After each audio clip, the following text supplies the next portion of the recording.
السلام عليكم ورحمة الله وبركاته. ازيكم عاملين ايه؟ يا رب تكونوا بخير. النهاردة هنعمل مع بعض وصفة سريعة كده مع بعض.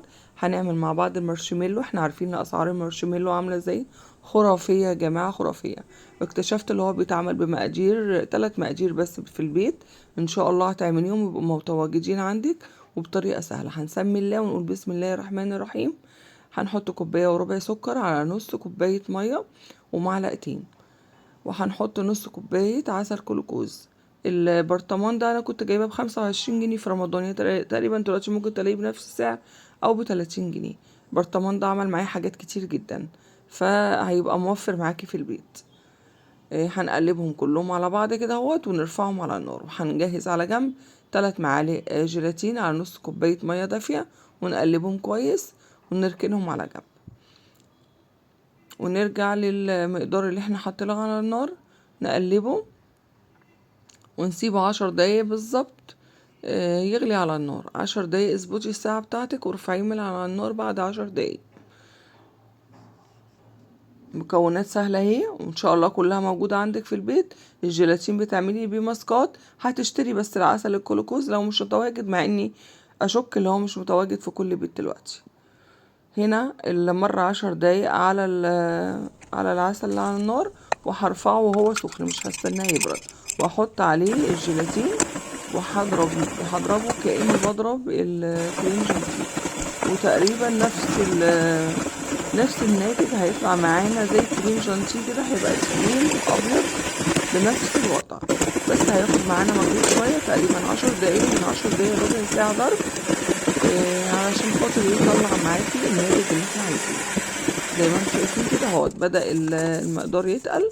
هبدأ اجهز بقى. عندك قوالب او ما عندكيش الطبقة البلاستيك اللي انا استخدمتها قبل كده، بفرش فيها كيسة من تحت، علشان خاطر اقدر اقلب البارشميلو بعد ما يتعمل.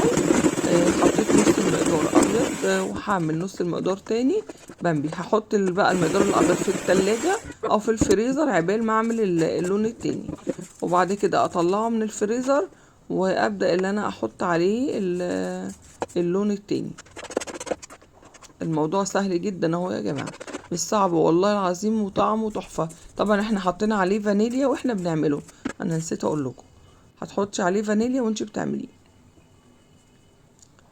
شايفين المنظر بعد ما طلع من التلاجة؟ قعد في التلاجة 8 ساعات، 8 ساعات مش اقل من 8 ساعات تطلعيه.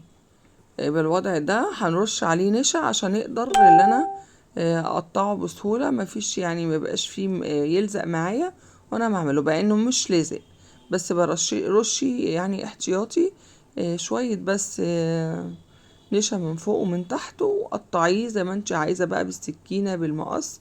بس انا شايفة ان المقص سهل عليا كتير ان انا اقطعه بالسكينة. شايفين؟ قطعيه بقى بالمقدار اللي انت عايزاه او بالحجم اللي انت عايزاه. طبعا احنا قطعناه مكعبات كده، زي اللي بتشتريه من السوق. طعمه جميل جدا، وبجد بجد النتيجة 100 على 100. جربيه مش هتندمي. الطعم خرافة والله يا جماعة، نفس اللي بتشتريه من بره.